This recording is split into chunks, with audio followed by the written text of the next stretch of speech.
Hello guys and welcome back into a new brand video. In this tutorial, I'm going to show you how to use ConvertKit for landing pages. So make sure to watch the video to the end and follow these simple steps.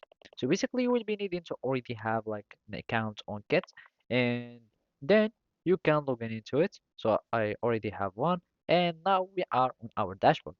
So now we want to start creating a landing page so we can start sending it to people so they can start subscribing to our kit and we can get our audience.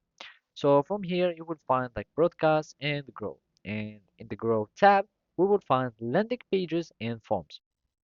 We want or we are interested in landing pages and then we will need just to click on create new and from here you will find landing page.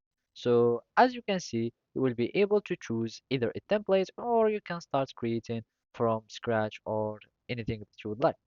So basically, we'll have many categories. You can choose anything. If you want like to have a landing page for your products, for your events, for example, you can choose anything. So let's just stick with a product. So from here, I'm just going with the products. I'm just going to click on choose.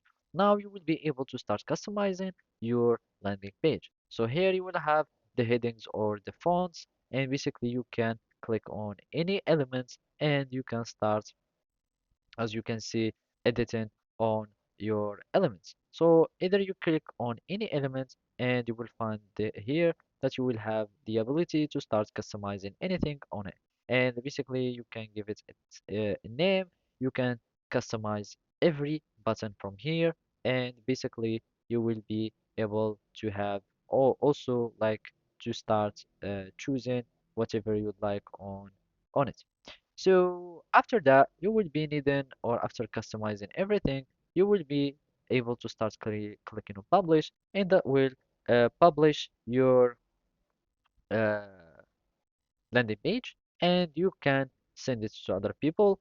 And as you can see, it has been customized and it's working.